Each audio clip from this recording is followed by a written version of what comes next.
It was raining while I waited outside of the door of the Dragonfly House in Mocksville, North Carolina. If you're wondering where Mocksville is, it's kind of in the middle of nowhere, dead center of the state, about an hour north of Charlotte. Blue-collar country for sure. The Dragonfly House is a children's advocacy center where minors are brought when they indicate they've been a victim of sexual or physical abuse. The door I was knocking at looked like the front door of a home. It even had a cute little doorbell. There were also several locks and signs instructing visitors how to verify who they were there to see and why using the main entrance was prohibited. Thankfully, all the staff members on duty were expecting me. After the center's director ushered me inside and I exchanged a few greetings with employees, I started setting up my laptop and recorder in a beautifully decorated room that looked like it had been plucked right out of a Southern Living catalog. The furniture was plush, the rug was soft, and the atmosphere was really inviting. The only things that stuck out to me were several cameras mounted in the corners of the room, black orbs that gleamed in the light. As I was setting up my gear, I realized after a few minutes that I couldn't hear anything else in the building anymore. Nothing. No chatter from the employees I just met in the hallway, not even the patter of rain on the roof. The room, I was then told, was entirely soundproof. The cameras, the soundproofness, it all made me even more eager to get started with Kim Craver, a forensic interviewer who spent the last 7 years conversing with children who report claims of physical and sexual abuse. These claims are what forensic interviewers refer to as outcries or disclosures. It is just when a child has finally felt comfortable to talk about, make a statement or multiple statements about what has happened to them. They're reaching out for help. They're finally, they found somebody that maybe might listen to them and maybe might help them get some safety. So they make this statement or they make these statements, and that gets the ball rolling. What keeps the ball rolling is when whoever first overheard a disclosure, maybe a school teacher, a coach, or a family friend, brings that information to the attention of law enforcement. Then law enforcement and the Department of Social Services arranges for the child to have a more in-depth conversation with Kim. Basically, the child sees me first. They come into the office, they meet our advocate, they kind of get told what's about to happen, and then they come and sit with me, and we sit down. And we have a conversation. I try to normalize that it is a conversation, not what has happened to them, because that's not normal, but normalize that we are just having a conversation together. And we sit down, and I'm trying to gather information for the investigators, also just trying to reassure the child that this is okay, this is a safe place. The reason the interview room at the Dragonfly House is soundproof is because everything that's said in the space is sensitive. No one else in the building who could be there for their own appointment should be able to hear the details of a disclosure. On a typical day, Kim meets with multiple children, all with different backgrounds and disturbing stories to tell. To see anywhere from 3 children, 4 on a really busy day 5. I interview children ages 3 to 17, so covers the whole gamut. Every single child that comes through here is so different. I can have 3-year-olds who can narrate absolutely everything that has ever happened to them. And then I can have a 16-year-old who, to them, this is normal and it's just been going on forever. And so they're just like, why are we even talking about this? There is no right or wrong way for children to exhibit trauma. They're going to exhibit it very differently. And I think that is super important for people to know. We work with sexual abuse, we work with physical abuse, witness to violence, witness to murder, neglect. We kind of cover the whole abuse. And so it's so different, and it's so different for every child. You've got kids on developmental, you've got 3-year-olds, you've got 17-year-olds. They're obviously going to communicate differently, but then everything in between, different, just everything about the way that people communicate. So they're all different. There's no similarity to what that child may disclose. After learning that, I had to know, was Kim a mother herself? I am. I have 2 little boys, 10 and 7. We probably have the private part safety conversation every couple of months, and I get lots of eye rolls because they could recite it to me by heart. They're so tired of hearing it. But I feel like I'm a little more hypervigilant in terms of monitoring for them, which I don't think is a bad thing. I think there's unfortunately, a lot of parents and caregivers who do not monitor their children in terms of internet, just computers, phones, all of that. With that in mind, I also had to know, how does she cope with this kind of job? I mean, after all, we're talking about some seriously heavy, disturbing trauma she has to listen to all day long, from children, no less. Somehow, I feel like my brain has developed this safety mechanism for me that once I talk to a child, I can kind of erase it, not the experience, but just erase what they've said so that I'm not carrying it all the time inside. I don't know how that happened, when it happened. I'm thankful it did happen, because then I don't take it home. Like she said, Kim treats every one of her interviews as if it's a clean slate. First things first, she wants to make sure a child is comfortable when they're opening up to her. I hear some pretty shocking stuff. I hear some really awful stuff. I have cried in an interview before, though, because I'm human too. And we have had children just break down, and it is heartbreaking. And so, I would be lying if I didn't feel anything. I feel lots of things, but it is really important that they don't feel that shame. That last piece, about the child not feeling any shame, that is critical to Kim's job. And the reason for all the cameras? To record and archive the interviews so that law enforcement can potentially use them in an eventual prosecution of the child's offender. The child comes in and they sit with me in this separate room, and the law enforcement and all the investigative agencies are sitting in another room watching. It is video recorded and it's live streamed, and they watch that. So they get to take their notes. They get to think of other questions that may need to be asked. And I take a break and I go out and I touch base with them, and I come back in and I'm the one still that the child gets to talk to. It's kind of a funneled approach. We'll just start really vague. Why are you here today? And then, kind of come in a little bit and come in a little bit. If at some point I get too narrow in that funnel, we're probably not going to be able to, because then I can start to get leading, and you don't want that. Because these interviews are used in court. They're legally sound. So you don't want defense attorneys or other attorneys to, have fuel to try to tear the interview apart. Because everything that comes out of Kim's interview with a child is going to be picked apart in court. She can't come into one of her interviews thinking like a cop. She's not trying to play detective to see if the child is being truthful. Kim's job isn't to determine an alleged perpetrator's guilt or innocence. She's just there to listen to the child, get information from them, and pass that information along to law enforcement. It's the police's job to determine if what the child disclosed matches up with the rest of the evidence in their investigation. Kim says she'd be lying, though, if she said that law enforcement didn't sometimes try to pressure her into seeing a disclosure through their eyes only.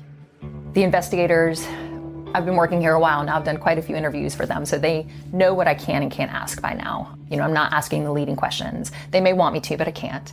And they respect that. They just sometimes try to push me a little, but I can push back. In a lot of cases, Kim has found that it's the child's own words and actions in their interview that are the most compelling evidence as to whether or not what they're saying is the truth or a fabrication. That was one of my most mind-blowing interviews, just because here's this little 3-year-old boy who is just acting like a 27-year-old rough, tough gang member.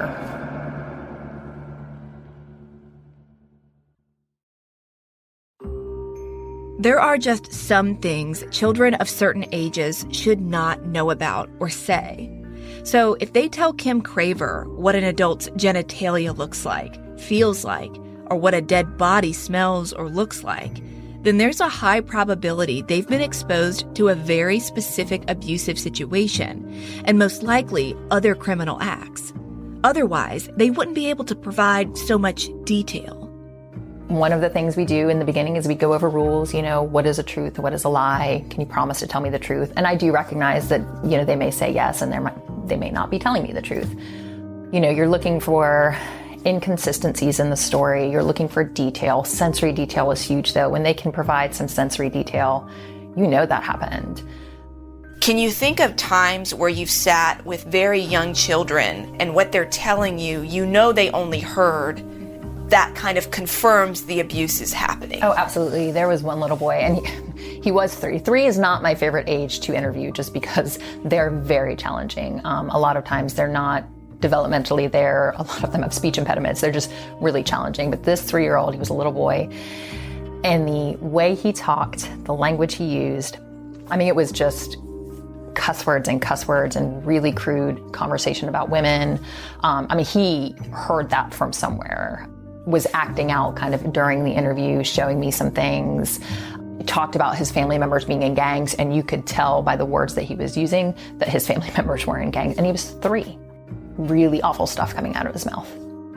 Some children's exposure to trauma isn't going to be as obvious as a case like that, especially if they've been subjected to sexual abuse for years. Because they've been raped daily by a family member for years and years and years, and they're flat and they don't have any emotion or inflection when they're talking to me. Doesn't mean it didn't happen. They are just, that's how they've coped. That's how they've processed. Those cases take a lot more out of Kim as an interviewer because she has to push a little harder to understand what's been going on and for how long. Sometimes the child is unwilling to name their abuser because it's someone who's close to them, possibly even living under the same roof. Every child's reaction is going to be very different. I think that there is a misconception on if a child is sexually abused, this is how they're going to act. And that's not true at all. Because again, if it's their normal, if it's been happening for years, if it's happening by a mom or a dad, they love that mom and dad. It doesn't matter how awful the abuse was, that's their mom, that's their dad. They're still going to love them. That's kind of mind-numbing. How can you love someone who hurts you so badly? I think it's an easy question we could all ask, especially those of us who haven't had to endure such horrific experiences. But I don't think that question comes with an easy answer. I mean, we're talking about layers of trauma and serious psychological manipulation by abusers. A child who's been raised to believe that love incorporates uninvited sexual interactions cannot process what's happened to them like someone who hasn't experienced that. Kim says there's a tremendous amount of fear that children exhibit when they get to the point of disclosing. In her experience, she's found that a child's fear of repercussions is amplified when a relationship with a family member hangs in the balance. One of the hardest things for me is when we have a caregiver, whether it be a parent or just a non-offending caregiver who isn't willing to hear what has happened to that child, or is choosing the person who has hurt that child over the child. It is devastating to the children. I mean, it's heartbreaking to them. They're fractured. They are broken. And what will make them feel comfortable to disclose again? Kim told me about one case where this exact scenario unfolded right before her eyes. We had a case where there were a couple children who were being interviewed, and it was mom and I believe it was a boyfriend. And mom was believing the boyfriend over the children, and the children were disclosing pretty significant sexual abuse. And after the interviews, the investigators will talk to the parents and say, hey, this was disclosed. You need to find a safe place for them. And the mom actually got up and walked out and left the children here, left them here, just left. She chose the boyfriend over the children, left them here. I think it was about 5 o'clock. So that instantly changed what was about to happen. Everybody had to start we had to figure out where we were going to put the children. Where were they going to be safe? What were the investigators going to do with mom's decision? It was pretty heartbreaking for the kids. A non-offending parent or caregiver who does not believe a child's disclosure is a scenario that Kim sees more than she'd like to admit. She's also seen a lot of parents or guardians who simply cannot care for the needs of a child who's been victimized. We can offer services, we can offer therapy, but they have to be brought to the therapy. There's a large lack of parental support sometimes, which is very hard. You see the parents on drugs, you see the parents who have their own dysfunction, their own issues, their own cycles that they are surviving. And unfortunately, it's carrying over to the children and continuing. And you see the cycle. You see a child who came here when they were younger, they've grown up some, maybe they didn't get the help that they needed. And so they've started perpetrating on younger children. So now you've got that cycle starting again. If there's one thing she wants the public to know about how to understand and process an outcry, it's that you should never be too quick to cast judgment. You can't assume your child or another child is going to behave a certain way if they've been abused. Parents can't have preconceived ideas that could blind their ability to see abuse right in front of them. All the emotions are going to be there, and you cannot look at a child and say, oh, well, you're not acting this way, so you are not abused. You just don't know. They're all going to exhibit it very differently. Also, parents and guardians shouldn't ignore an outcry simply because they don't want to believe it could be true. It is across all races, all sexes, all sexual orientations, Christians, non-Christian. I mean, it is everywhere in the churches and the non-churches. And I think a lot of people don't believe that. They think it might be the people who have less money or, of a certain race, but it's not. I mean, we've seen the wealthy, we've seen the poorest of the poor, we've seen all skin colors, we've seen it all. And I wish people would recognize that it is happening. And I think there is a blinder that people like to put on because it's hard to talk about. I mean, who wants to talk about a child being raped? They don't want to believe that it happens. And I wish that they would talk to their children. I wish the parents would teach them proper body language. I wish that the communication lines would be open and supervision would happen without it looking like, I'm this super hypervigilant person just because I hear stuff. No, it's out there. It's just out there.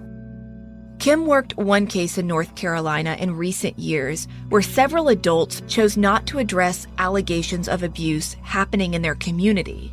Their lack of transparency eventually led to a larger victim pool and devastating consequences for multiple families.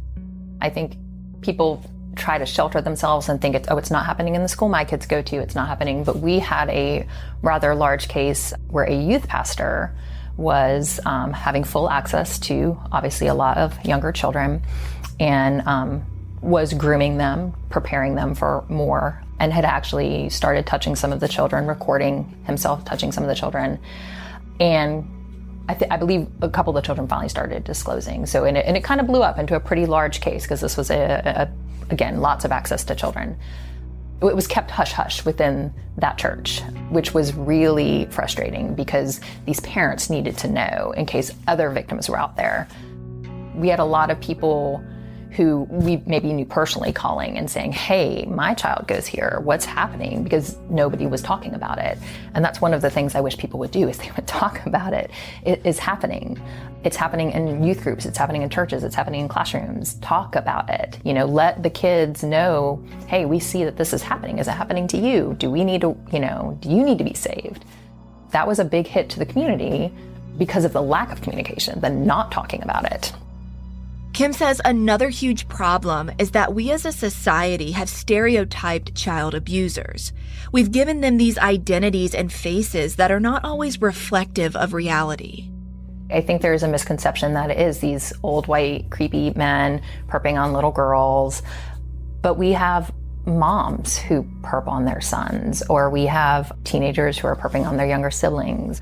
You can't look at a picture online on Facebook and say, oh yeah, that person's a pedophile. Now, some people may look a little sketchy, but for the most part, it could be the most pleasant looking person.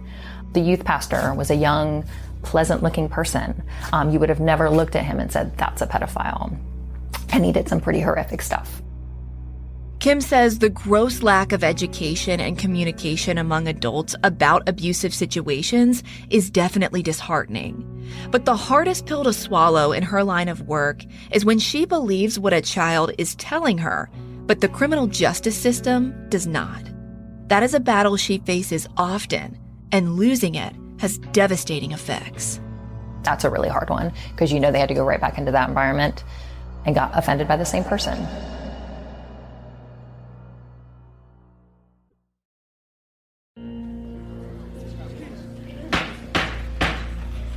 We all know how it goes. In a court of law, a person is innocent until proven guilty beyond a reasonable doubt. Period.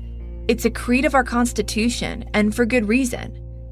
In cases where children have disclosed that an adult has physically or sexually abused them, the criminal justice system has some protections for minors. But that creed? Yeah, it's still there to protect the defendant's rights. Innocent until proven guilty, beyond a reasonable doubt. Everything a child has said to Kim Craver in a recorded interview is scrutinized to ensure this right is upheld for the defendant. Since the accuser has a right to face his accuser, since a perpetrator has a right to face his accuser, the kids still have to go to court.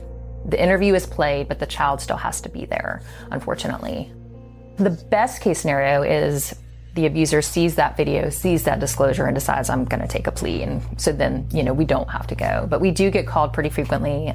It's not my favorite thing to testify, because I know that defense attorneys have their jobs as well, and they do them very well. And their job is to get that person off and free. And so even when they have their hurtful comments or, try to tear apart my interviews, that's always not very fun.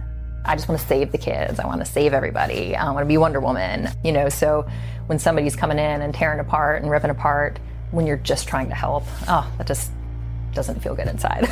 But I know everybody's got a job to do. So I'll just continue to train and update and do my best. For outcry cases that do make it to the inside of a courtroom, Kim says the experience can be almost as traumatizing for the child as the initial abuse. You don't know what's going to happen next. You don't know what's going to happen in court. You don't know how long court's going to take. These cases, a child could, have disclosed, and it's 5 years later that they're finally going to court.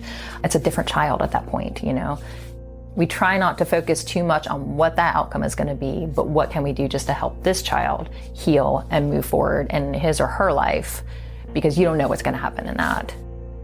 The hard part of Kim's job is knowing what she knows after conducting interviews, and then seeing the criminal justice system be unable to take a case forward. Most often, that's due to lack of evidence to corroborate a child's claim. We see repeats. We'll see repeats with children who have had the same offender because nothing happened. And those can be a little frustrating sometimes, because when we are talking about these cases and I'm sharing what happened again in the interview, and the detectives are like, well, we're not taking out any charges. And you're sitting there thinking, but I really believe that child. And they may also really believe that child, but there may be just enough of an inconsistency or just enough of something that wasn't able to be found or proven. Those get to be very frustrating, because there are sometimes I will interview a kid and just the body language I feel from that child. But a lot of that can't be used in court. I can't get on the stand and say, yes, this child is telling me the truth, and no, this child is not. I can basically provide what the child said. But there have definitely been cases where I can sit in here and I can just feel, maybe it's mom's intuition, maybe it's just doing this for so long. You just know. Those are really hard. You feel like you want to do more. You feel like you're failing that child. And that can be really discouraging, kind of put you in a negative space for a little while. I feel like you are kind of trapped in this limbo. It feels like that sometimes. There are a lot of times I feel like I'm helping. And there are some times where I feel like, why does it matter? If they're not going to do anything with this case anyway. But I can't think that, because even if it doesn't go to court, even if it doesn't, that child did come and talk. So that's the beginning of something. Maybe they'll talk again one day. Maybe they'll get some therapy because of it. Court isn't the end all of end all. They still have all the feelings and emotions. So getting them therapy, getting them help, we can do those things too. So I can't just think that maybe my job's pointless, because I know it's not. I know it's really important. It is really important, because the impact of the work forensic interviewers like Kim and advocacy centers like the Dragonfly House are doing reaches far beyond just the individual making a disclosure. It is almost a guarantee that if a child comes through here, we are going to be recommending therapy and counseling. We have support groups for the parents, for the non-offending caregivers, for grandparents who sometimes are raising their grandbabies. We do support groups for that. We're in the schools, we're trying to educate. We have community outreach, which is amazing, and we're just trying to let people know, hey, we have resources as well, and it's all free. We will never charge anybody a dime. Kim usually doesn't know what happens to a child after her interview with them. She may see the case go to court, she may not.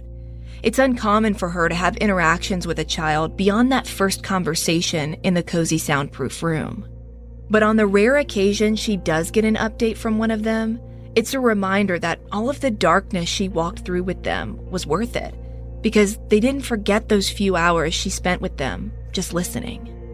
It is really nice we've gotten a couple letters every now and then, people who have done really well, and they'll just write back and be like, thanks. And that's pretty awesome. I mean, you don't do it for that. And it's pretty rare to get that. But when you get it, you're like, we saved one. So it feels really good. When I left the center to head back out into the rain, I wondered where the organization got its name from, the Dragonfly House. It seemed kind of random. Turns out, it's not. When I asked the director what the story was behind the name, she told me this. In most parts of the world, the dragonfly is a symbol of change, transformation, and new beginnings. So, in other words, an image of hope and newness. An unknown author penned a story about the dragonfly that the center has adopted. The story speaks of a small water beetle who lived in the depths of a muddy pond, and it yearned to fly upward towards the sunlight. One day, the little beetle climbed the stem of a lily pad and napped in the sunshine for a few hours. When it awoke, it had transformed into a beautiful blue-tailed dragonfly with wings and flew away from the muck it had always known. It buzzed around free, but burdened by the fact that it could not return to the bottom of the pond and tell its friends about how freedom was just one decision away. Eventually, it realized those it had left behind would eventually find the courage to climb the lily pad into the sunlight too. With that, it flew off and enjoyed its new life, out of darkness and into the light. This episode of Dark Arenas was written and produced by Delia D'Ambra, with writing assistance from executive producer Ashley Flowers. You can find pictures and source material for this episode on our website, darkarenas.com. Dark Arenas is an Audio Chuck original show. So what do you think, Chuck? Do you approve?